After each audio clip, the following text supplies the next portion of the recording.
अध्यात्म विज्ञान कोई धर्म या संप्रदाय नहीं है, ये स्पिरिचुअल साइंस है जो कुदरत के कानून पर आधारित है। ये विज्ञान पूरे ब्रह्मांड के सभी रहस्यों को उजागर करता है और जीवन के सभी पहलुओं को समझने के लिए एक नई दृष्टि देता है। इसी को आर्ट ऑफ विजन कहते हैं, दुनिया को देखने की एक नई दृष्टि, जो अध्यात्म विज्ञानी परम पूज्य स्वामी श्री कमलेशानंद जी के निर्देशन में सनातन सत्य का अनुसंधान कर हमारे जीवन को प्रकाशित करे। जय सच्चिदानंद। समर्थ पुरुषोનું કામ તમને જાગૃત કરવાનું છે। શું કરવાનું છે? મેં તમને સત્સંગમાં ઘણી બધી વખત કીધું છે કે બહુ જ નોલેજની જરૂર નથી, પણ જે નોલેજ છે એને એપ્લિકેશનમાં મૂકશો તો જ તમારી પ્રગતિ થશે। ઘણા બધા જ્ઞાનની જરૂર નથી। સત્સંગ એટલે શું કે જે કંઈ જ્ઞાન મળ્યું છે આપણને એને એપ્લિકેશનનો પાવર આવે એટલા માટે સત્સંગ સાંભળવાનું। નવું દરેક વખતે જ્ઞાન મળે એવું જરૂરી નથી, પણ પાવર આવવો જોઈએ। શું આવવો જોઈએ? એપ્લિકેશનનો પાવર। સમજાય છે ને? એના માટે આ સત્સંગો છે પ્રત્યે। બાકી બહાર તો બધો કુસંગ છે જ અને રહેવાનો હોય તો, એટલે આપણે કુસંગ માટે કઈ ફરિયાદ કરવાની જરૂર નથી। કુસંગ તો હોય જ આવો, આપણે એમાંથી આપણું કામ કાઢી લેવાનું।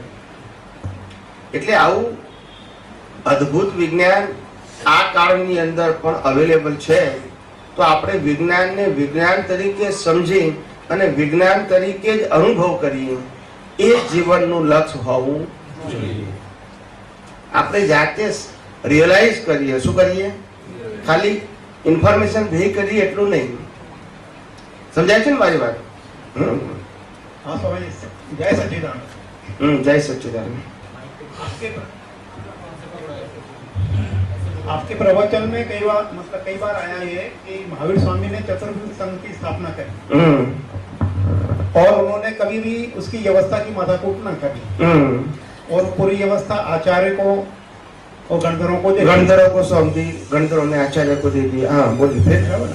अब इसमें जैसे अभी वर्तमान काल में जैसे आप हमारे सामने हैं, तो अब जैसे पंच परमेष्टि में आपको हम उपाध्याय के रूप में जैसे मान सकते हैं हम आपको। जैसे दादा भगवान ने महात्मा दिए, तो महात्मा मतलब साधु पद हो गया। साधु पद यानी सम्यक दर्शन वाला पद हो। तो सम्यक दर्शन के बाद अशुभ भाव नहीं रहता है और ज्यादातर प्रश्न अशुभ भाव वाले के समन के रहते हैं, है ना। तो जैसे हमारी जो भी प्रकृति इसमें की कचास है, उसमें विज्ञान को उपयोग में न करने की है इसमें।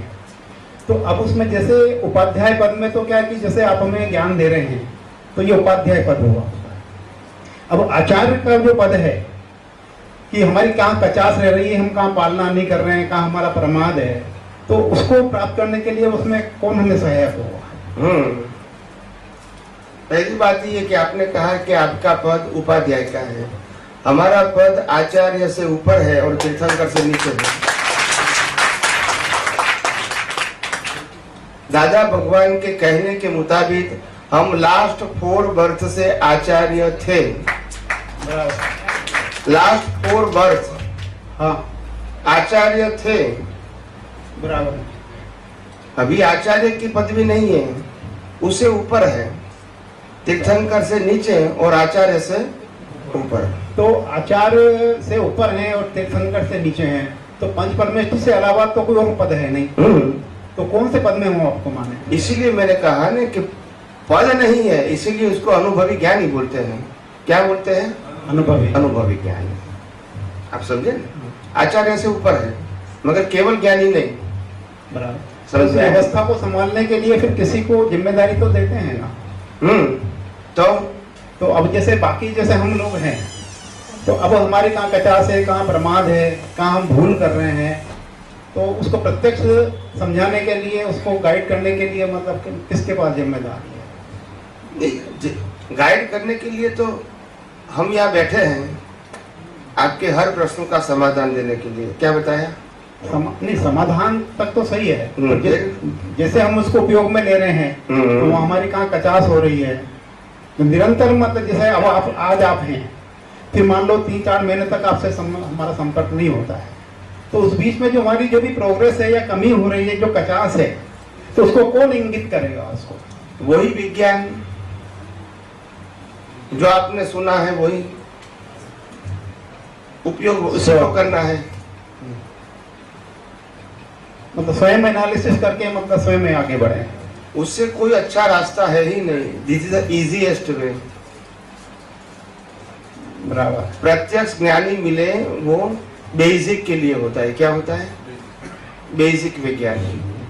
फिर बाद में आपको प्रैक्टिकल में जाना है। बार बार अनुभवी ज्ञानी पुरुष का परिचय हो ऐसा अगर संजोग नहीं लाए हैं तो कोई बात नहीं, लाए हैं तो अच्छी बात है, नहीं लाए हैं तो मगर विज्ञान तो हमारे लिए प्रत्यक्ष है, वो कभी भी कहीं भी आप इसका यूज कर सकते हैं। बराबर। और उसी के माध्यम से आप मुक्त रह सकते हो।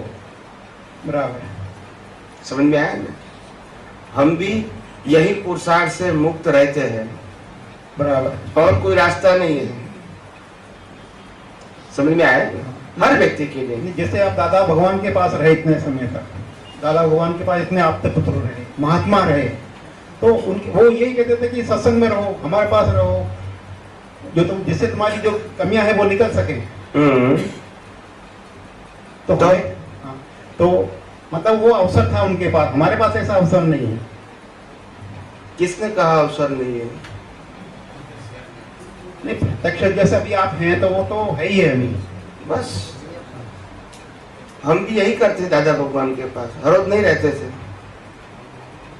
सभी आपका पुत्र पढ़ रहे थे, जॉब कर रहे थे, सभी और आपका पुत्र। समझ में आया? तो उनके साथ रहते नहीं थे, बार बार उनके परिचय में रहते थे। क्या बताया? परिचय में, संजोगों के अधीन। कई बार परिचय में 1 महीना भी हो जाता था, 2 महीना भी हो जाता था। कई लोग ऐसे भी थे कि 6 आपका पुत्र की बात करता हूँ, 6 महीने तक भी नहीं मिल पाते थे। सबका परिस्थिति सिचुएशन अलग अलग होती है ना। उनके भाव जरूर होते हैं मगर संजोग नहीं है तो क्या करेंगे?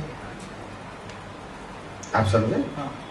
सबका अलग अलग था मगर ज्ञानी पुरुष के साथ उनका तार जुड़ा हुआ था, उनकी भावना थी और ज्यादातर वो ज्ञानी पुरुष ने बताए हुए रास्ते पर चलने का वो प्रयास करते हैं अपनी समझ के मुताबिक। हर व्यक्ति ऐसा होता है, कोई व्यक्ति ऐसा नहीं होता है कि जो परमानेंट रहता है, ऐसा नहीं होता है। अपवाद के रूप में एक आध व्यक्ति ऐसी होती है जिसका कोई उत्कृष्ट प्रकार का पुण्य है तो वो रह सकते हैं, बाकी सब नहीं रह सकते हैं। आप समझे? बराबर। जय जय सच्चिदानंद।